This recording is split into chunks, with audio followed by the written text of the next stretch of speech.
It's late October here in Tasmania and spring is well underway.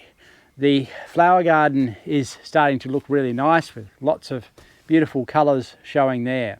But I haven't done a lot yet in the veggie garden. Yes, there's been some planting in the raised beds and a couple of other areas, as you may have seen in earlier videos. But the bulk of the veggie garden has been still under cover. I've had it covered with plastic across winter. As the weather now is starting to warm up, and we're particularly noticing that today, it's time for me to actually start putting some things in. So today we've got several lots of seed to plant. Samuel and I are going to get them into the ground hopefully, and I thought I'd bring you with us to see what we're doing.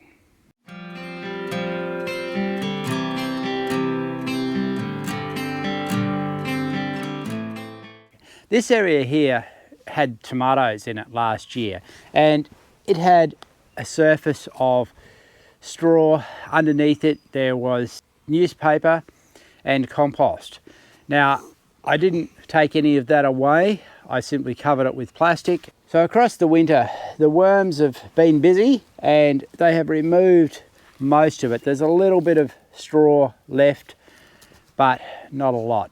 This is really nicely loosened by the worms. It's not really tight, and I'm going to be able to plant into this because of what I'm going to plant in here without doing any cultivation. But the lower area that Samuel and I cleaned up last night, I'm going to come in and rotary hoe it. I wouldn't be able to do this rotary hoeing if I hadn't had the plastic over, because it has been fairly wet this spring, as many of you would have noticed, and it would have been way too wet if I hadn't had it covered. We've been getting regular weekly rainfalls in the region of 20 to even 80 millimetres of rain, and so it just would have been mud down in this area, but the plastic has kept that off. One of the reasons for rotary hoeing this is the crops that we're going to plant in here are much easier managed with the wheel hoe. So having rotary hoed it, we've run some furrows in with the wheel hoe, and we've also added some fertiliser into those rows, just a bit of blood and bone, and we're now ready to plant. So what have we got there to plant, Samuel? What seed are we going to put in? Sweet corn. We've got some sweet corn. Now this is a hybrid sweet corn that I'm planting. Some people have the impression that hybrid plants are not fertile and that you can't grow seed from them. Generally speaking, that's not true, and it's certainly not true in the case of corn, because if it wasn't fertile, you wouldn't actually get a crop. So you are able to keep seed from a hybrid sweet corn and regrow it. The only thing is that it will not necessarily come true to type. But by keeping seed from a hybrid corn and then continuing to keep seed from that for multiple generations, you can establish a non-hybrid version of the corn.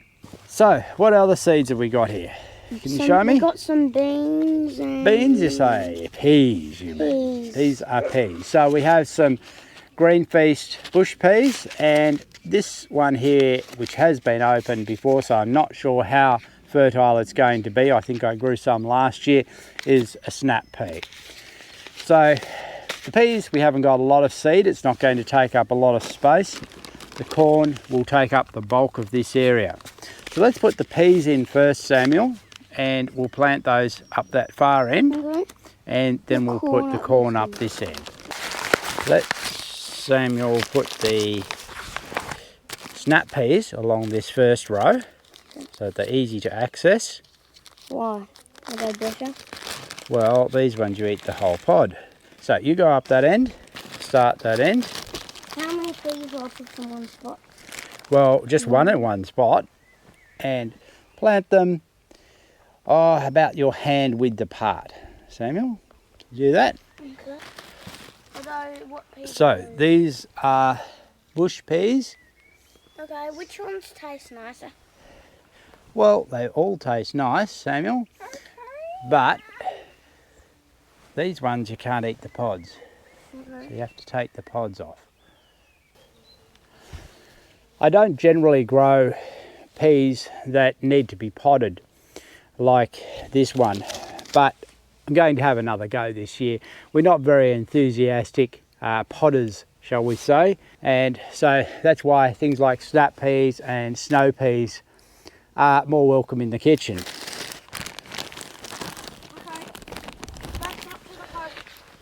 So with the peas in, it's time for some sweet corn, Samuel, and we don't want to drop it because it's very expensive seed. You go up this line, up the back there, and Samuel, put about 2 seeds Next to each other? together and about that far apart, yes. A good hand apart, okay?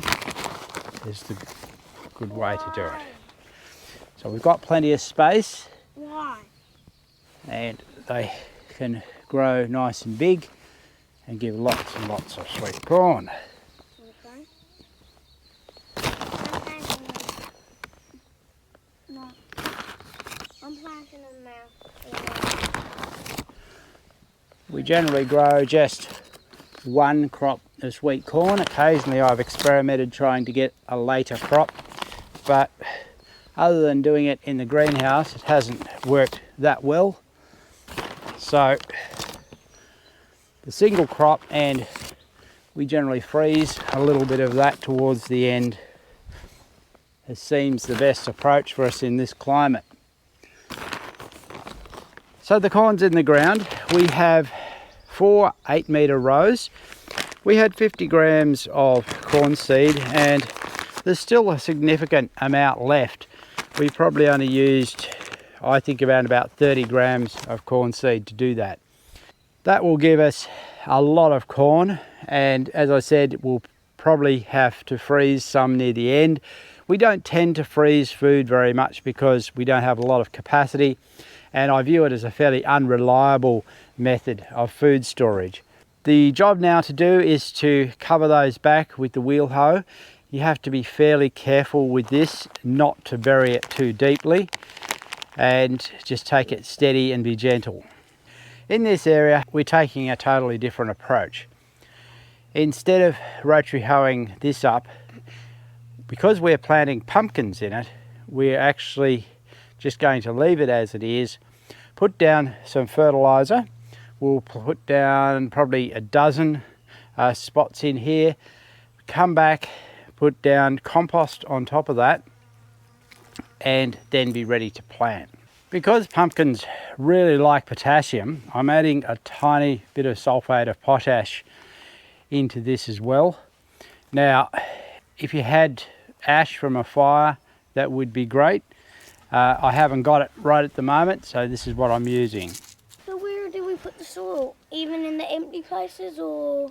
The compost, Samuel, needs to go where we put the fertilizer, because that's where we're going to plant the pumpkins. Okay. So this is some commercial compost that we've got here, and we're just going to put that down where we're actually planting the pumpkins, a nice generous amount of it, and that will help suppress the weeds and of course feed in there, John? the pumpkins. You scooped up a bull ant, John. There's a bull ant in there, is there? Yeah, Ooh, you just... watch out for a minute. Yep, I can see him. Look at that, John. There's your bull ant. Yeah. There's your little bull ant. Actually, it's a fairly big one. Fairly big. Right. There you go, Samuel. Ooh, Where? can you lift it? Where? I'll just put another one on there. Yay. That's good. That should be enough in that pile. Next pile, we got 1, 2, 3, 4, 5, 7, 8, 9, 10. No, 10. I think we've got 10 more to go.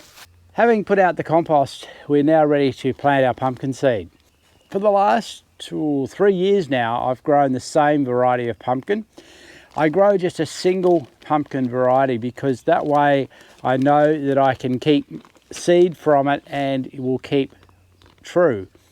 If I had close neighbours growing different pumpkins, that would be a problem. But here, being reasonably isolated, it means that there isn't any cross-fertilisation as long as I only grow that single variety. If I grow a second variety, it's going to cross-fertilise, and I would have something different from the seed to what I actually grew.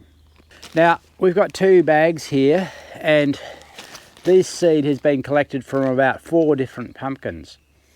I like to keep it from some different pumpkins just to sample the genetics a little bit. Even though it is a single variety and is shown to be fairly stable, having some different sources is good.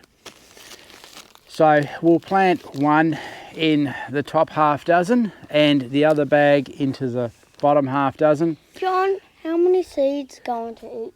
We'll put about 4 seeds into each one, and when they come up, we'll thin it down to just a single plant in each one.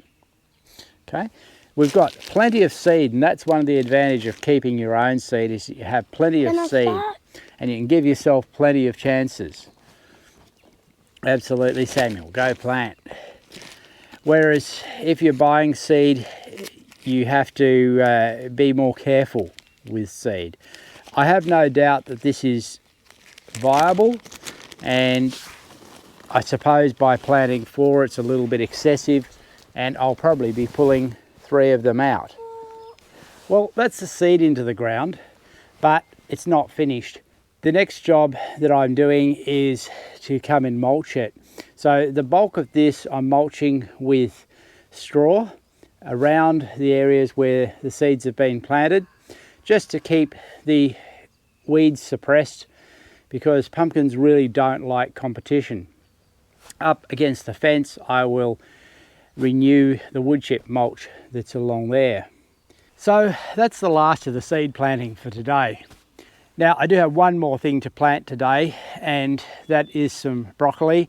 I did intend to plant it much earlier, but I've only just managed to get hold of the seedlings. It's a lesson that it isn't good to rely on purchasing seedlings, because they are not always there in the shops when you want them. So it's much better to do, as I hope to do in the future, to have your own seed and start your own plants. That way you can be confident that you have it when you want it and not reliant on someone else. But that will wait until much later in the day when it has cooled down, and we hopefully are going to get some rain tonight, which will water these seeds that we've planted and get everything underway. Now, I normally would be planting tomatoes at this same time. My tomato plants are not yet advanced enough to put out.